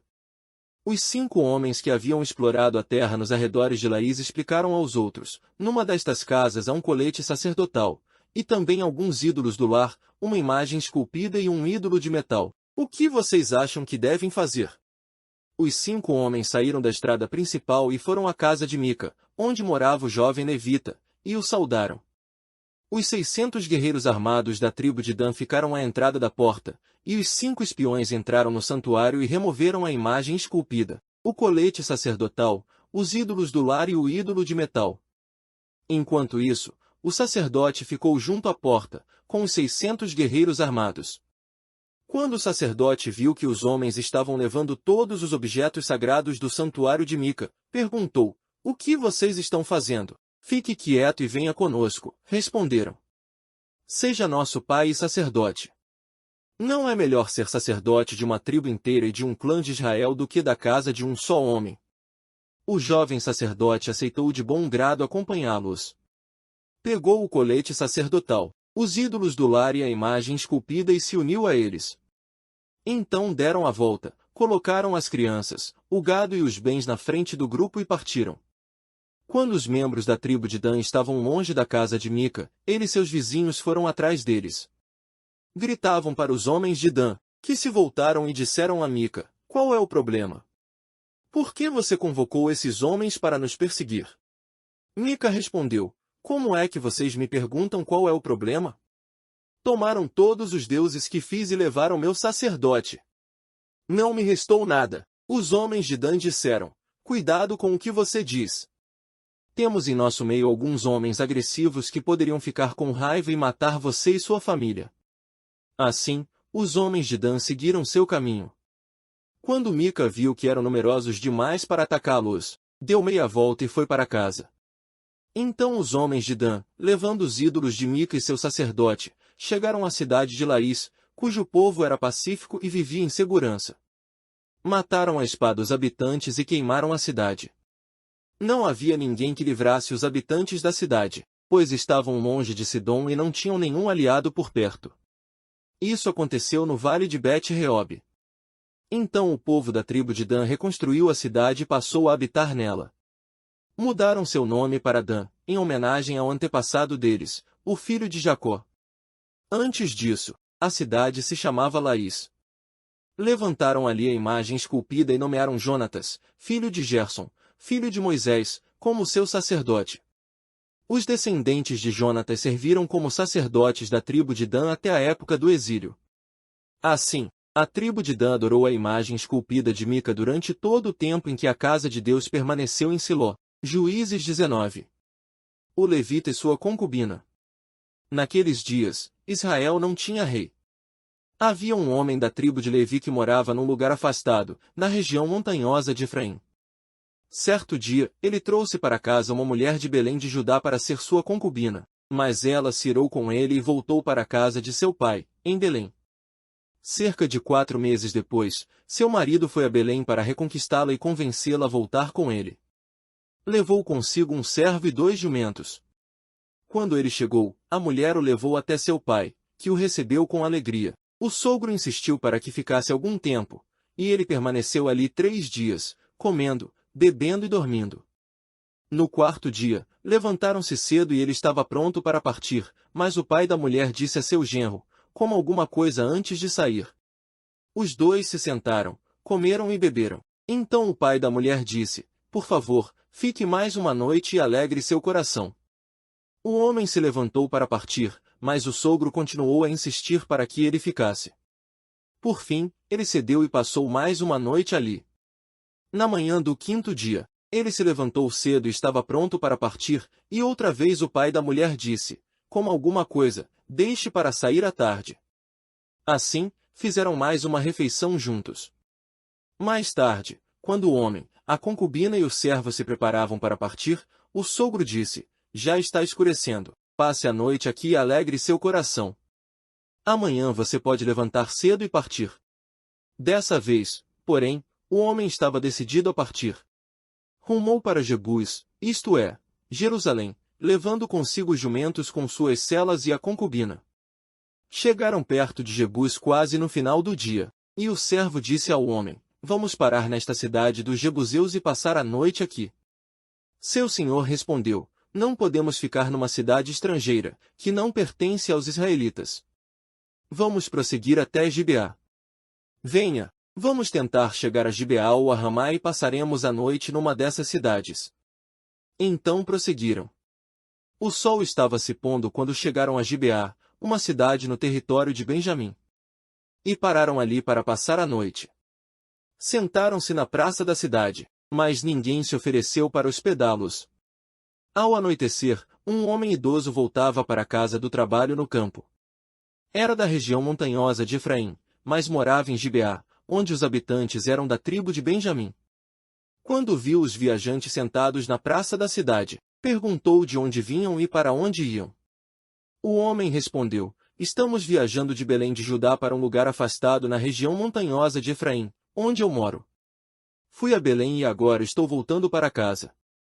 Ninguém quis nos hospedar, embora tenhamos tudo de que precisamos. Temos palha e forragem para os jumentos e bastante pão e vinho para nós. Vocês são bem-vindos em minha casa, disse o homem idoso. Eu lhes darei o que precisarem. Não passem a noite na praça, de jeito nenhum. Ele os levou para casa e alimentou os jumentos. Depois que lavaram os pés, comeram e beberam juntos. Enquanto eles se alegravam, um grupo de homens perversos da cidade cercou a casa. Começaram a bater na porta e gritar para o velho, o dono da casa: traga para fora o homem que está hospedado com você, para que tenhamos relações com ele. O dono da casa saiu e falou com eles: não, meus irmãos, não façam tamanha maldade. O homem é hóspede em minha casa, e uma coisa dessas seria uma vergonha. Tomem minha filha virgem e a concubina do homem.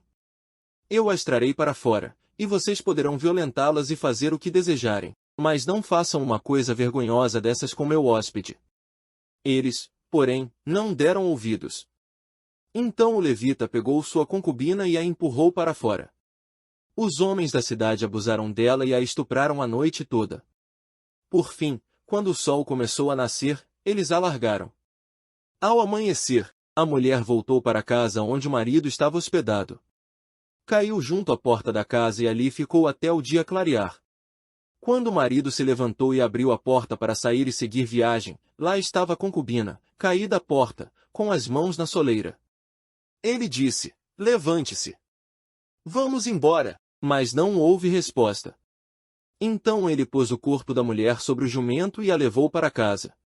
Quando chegou em casa, pegou uma faca, desmembrou o corpo da concubina em 12 partes e enviou uma parte para cada tribo em todo o território de Israel. Todos que viram isso disseram: desde que os israelitas saíram do Egito, nunca se cometeu um crime tão horrível. Pensem bem. O que vamos fazer? Quem vai se pronunciar? Juízes 20.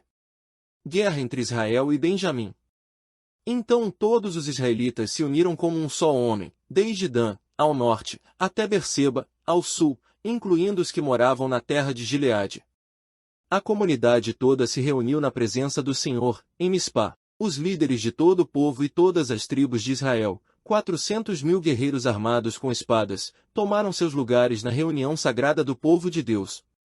Logo chegou à terra de Benjamim a notícia de que as outras tribos haviam subido a Mispá, e os israelitas se perguntaram: como esse crime horrível pôde acontecer? O levita, marido da mulher assassinada, disse: minha concubina e eu chegamos para passar a noite em Gibeá, cidade da tribo de Benjamim. Naquela noite, alguns dos líderes da cidade cercaram a casa com a intenção de me matar, e violentaram minha concubina até ela morrer. Então desmembrei o corpo dela em 12 partes e as enviei por todos os territórios da herança de Israel, pois esses homens cometeram um crime terrível e vergonhoso. Portanto, todos vocês, israelitas, decidam agora o que se deve fazer a esse respeito. Todos se levantaram ao mesmo tempo e declararam: nenhum de nós voltará para casa. Nenhum só homem.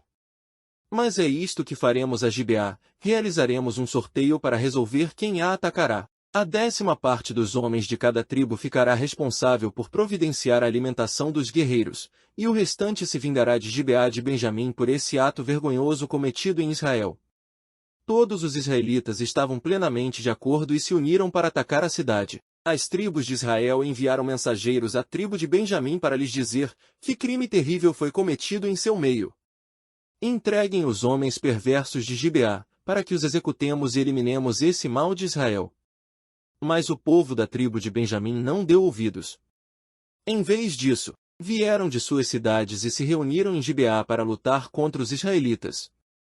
Ao todo, 26.000 guerreiros armados com espadas chegaram a Gibeá para se juntar à tropa especial de 700 homens que viviam ali. Dentre todos esses guerreiros, havia um grupo de 700 canhotos, e cada um deles conseguia tirar uma pedra com uma funda e acertar um fio de cabelo com precisão. Sem os guerreiros de Benjamim, Israel tinha 400.000 soldados hábeis no uso da espada. Antes da batalha, os israelitas foram a Betel e perguntaram a Deus: qual das tribos deve ir primeiro e atacar o povo de Benjamim? O Senhor respondeu: Judá irá primeiro. Na manhã seguinte, os israelitas partiram bem cedo e acamparam perto de Gibeá. Então avançaram em direção a Gibeá para atacar os homens de Benjamim. Os guerreiros de Benjamim que estavam defendendo a cidade saíram e mataram 22.000 israelitas no campo de batalha naquele dia. Mas os israelitas animaram uns aos outros e, mais uma vez, assumiram suas posições no mesmo lugar do dia anterior. Eles tinham subido a Betel e chorado na presença do Senhor até a tarde. Haviam perguntado ao Senhor: devemos lutar novamente contra nossos parentes de Benjamim? E o Senhor tinha dito: saiam e lutem contra eles. Saíram no dia seguinte para lutar novamente contra os homens de Benjamim, mas os homens de Benjamim que haviam partido de Gibeá mataram mais 18.000 israelitas, todos hábeis no uso da espada.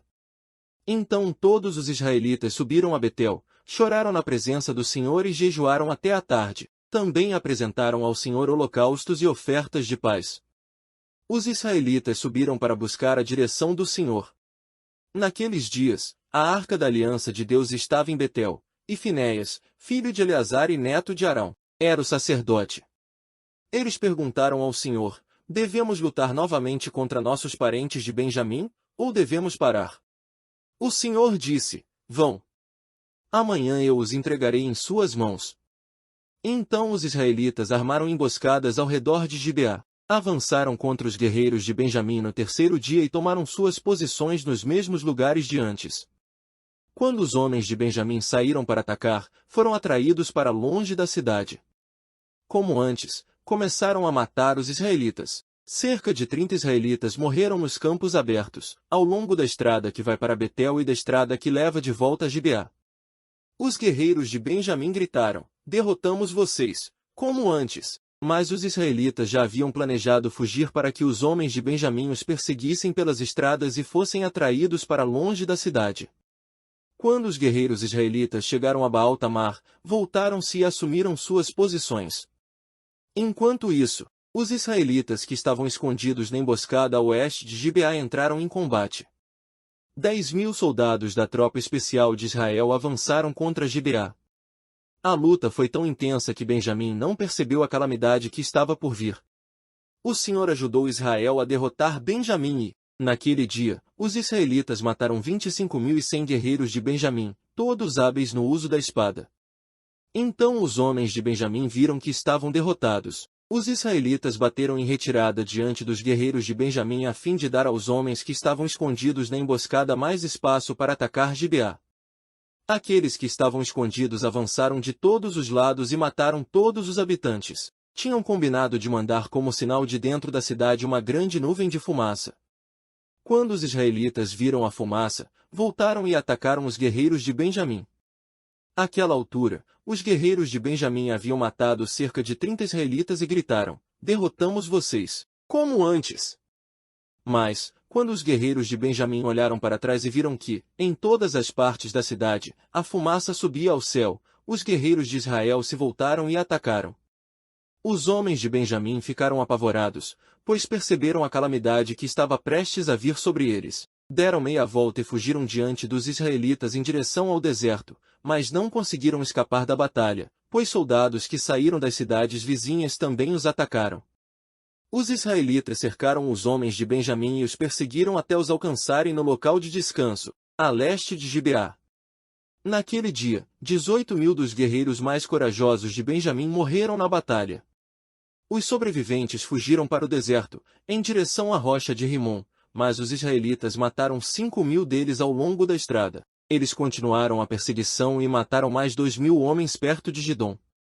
Naquele dia, portanto, a tribo de Benjamim perdeu 25.000 guerreiros valentes e hábeis no uso da espada, e restaram apenas 600 homens que fugiram para a rocha de Rimom, onde viveram durante 4 meses. Os israelitas voltaram e mataram todo o ser vivo que restou nas cidades, pessoas, animais e tudo o que encontraram.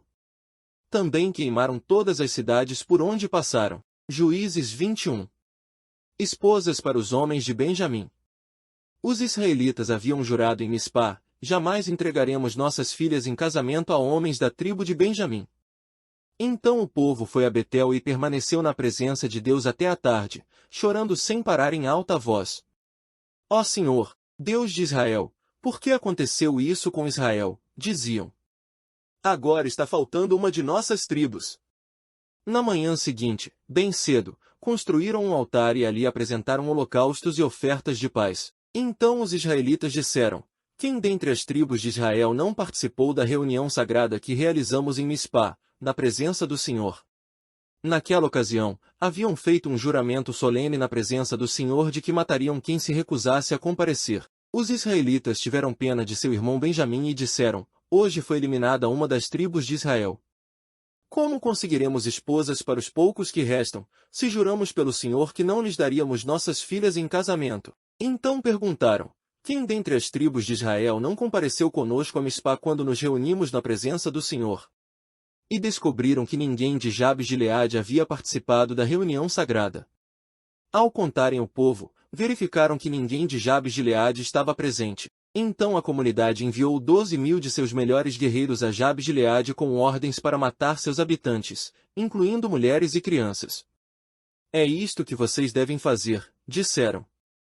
Destruam completamente todos os homens e também todas as mulheres que não forem virgens. Entre os habitantes de Jabes de Gileade, encontraram 400 moças que nunca haviam se deitado com um homem e as levaram para o acampamento em Siló, na terra de Canaã.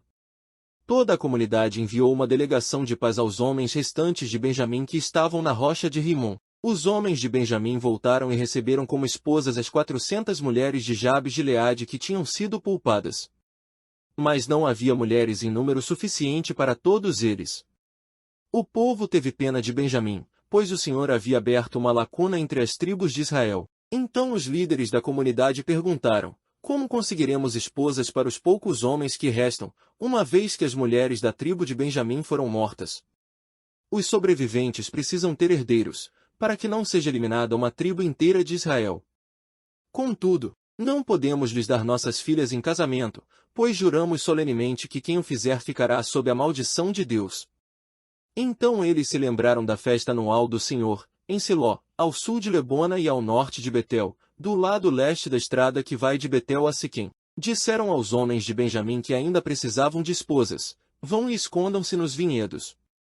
Quando virem as moças de Siló irem para as danças, saiam correndo dos esconderijos e cada um leve uma delas para a terra de Benjamim, para ser sua esposa. E quando os pais e os irmãos delas vierem se queixar a nós, diremos: por favor, tenham compaixão. Deixem que fiquem com suas filhas, pois não encontramos esposas para todos eles quando destruímos Jabes de Gileade. E vocês não são culpados de quebrarem seu juramento, pois, na verdade, não deram suas filhas para eles em casamento.